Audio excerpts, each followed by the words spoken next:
My name is Brad, and I'm an alcoholic. Oh, no, wait, that's the wrong, that's my other meeting. That's my other meeting.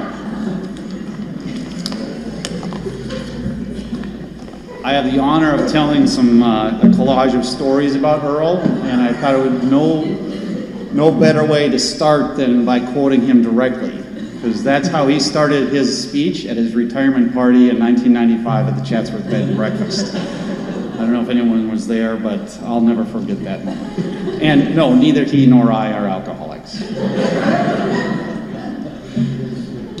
I'll be sharing a few stories that from myself and also from my siblings that I collected from my nieces and nephews as well.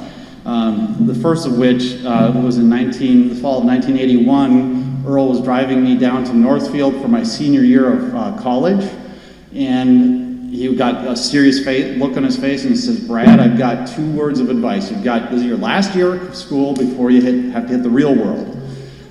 So my 2 words of advice is, have fun." So I just feel him looking down on us right now, saying the same thing. I remember those words of advice every day. So another story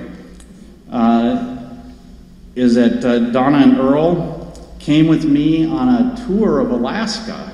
I had the pleasure to take them, along with a group of other friends, in a van driving around Alaska for 10 days, staying in different little hotels. And one time we stayed at the Tangle Lakes Lodge, and a small group of us decided to go fishing, and we hopped in the van and left Earl and Donna at the cabin, and we drove 2.75 miles, which I actually checked on Google Maps the other day. It was 2.75 miles to a trailhead, down a dirt road to a trailhead, and we hiked way back to do some fishing. After several hours, we returned back to the van, and there's a note on the windshield that says, "You're parked illegally, and you need to make a court appearance in Wasilla next Tuesday. Signed, Ranger Rick Johnson." And we're going, oh my God, I know that it's a little different up here in Alaska, and handwritten notes are a little unusual for a parking ticket, but maybe he ran out of paper or he ran out of tickets or something. And we were dumbfounded, and we go back to the cabin and we accuse Earl of doing that, but it was 5.5 miles round trip, and he had no car. And so we couldn't figure it out, and finally he did confess that he was Ranger Rick, and that we could pay him directly. So Earl was a jokester, and he was, you hear about being willing to walk a mile for something. Well, he was willing to walk 5.5 miles to play a good practical joke.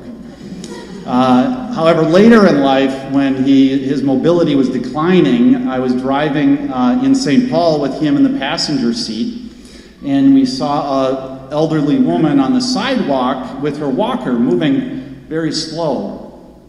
And he looks over at me and says, "Now that's somebody I should challenge to a foot race." With that twinkle in his eye.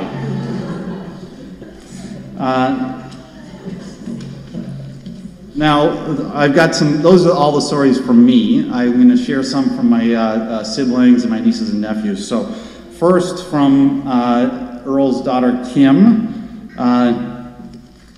She recounts a story from when she was a child.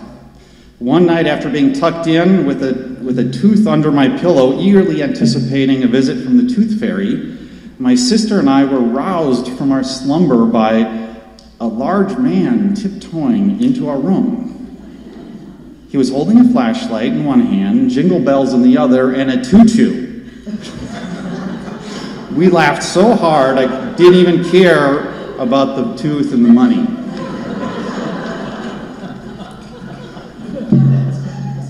From my brother Ben, who was just up here, he tells the story that shortly after Earl was appointed to the tax court, I was attending University of Minnesota Duluth, and Earl came to Duluth and stayed at the Edgewater Hotel. A friend of mine and I were at the hotel with Earl preparing to take a sauna, which was kind of a Gustafson tradition. And Earl stepped out up and he came back to the room wearing his brand new judicial robe and a rubber Richard Nixon mask, saying, "Here come the judge, here come the judge."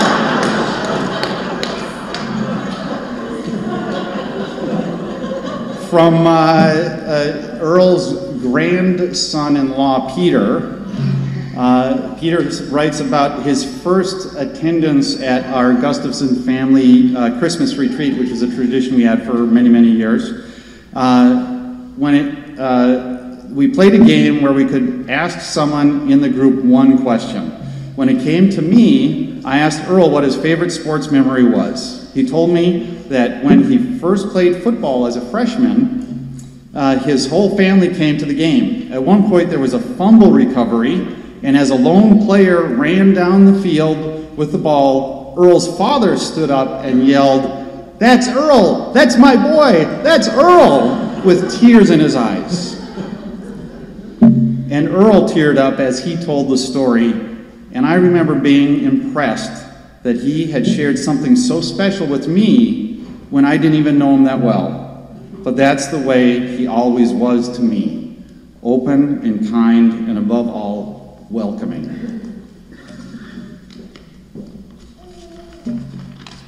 From his grandson, Marcus. On our first men's trip to Vegas, I wasn't old enough to be on the casino floor. But before Grandpa took me upstairs, we met two beautiful ladies. He doesn't write what profession they were. Anyway, these two beautiful ladies took a picture with me, kissing me on each cheek. And Grandpa says to me, "I wish I was as good looking as you, kid."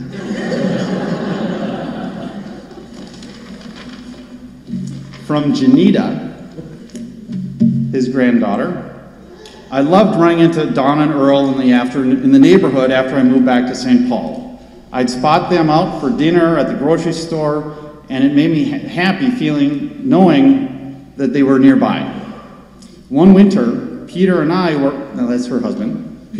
out for a walk, and I saw a man alone in his car eating a Dairy Queen Blizzard. And I said, "Look at that guy, eating ice cream by himself in the middle of winter." As we got closer, I peered inside, and it was Earl. He rolled down his window to say hello, happy as a clam, without a care in the world, with a twinkle in his eye, just waiting to pick up his granddaughter Corey from her ballet class. From his daughter-in-law, Nancy. While staying at Earl and Donna's bed and breakfast, I attended an evening class on developing my intuitive and psychic abilities.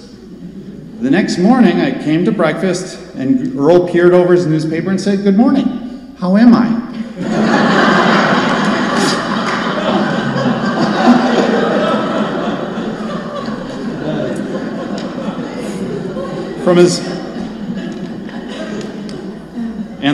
From his granddaughter, Gabby. She writes, I asked Grandpa how he and Grandy met. He said they had been friends for a long time at first, and then one day they kissed. And afterwards, he said, "Nothing will ever be the same." And thank God for that kiss, because nothing has been the same. And thank God for that kiss, because without that, I wouldn't be here, and none of us would be here. So we thank God for that kiss. And there are dozens and dozens, if not hundreds more stories that could be told. And I encourage you to share those stories amongst yourselves afterwards here. And also, Donna's going to be having a Shiva that she's holding, and you can ask her about that. And then as you go forward in life and travel your life's journey, just remember always to have fun.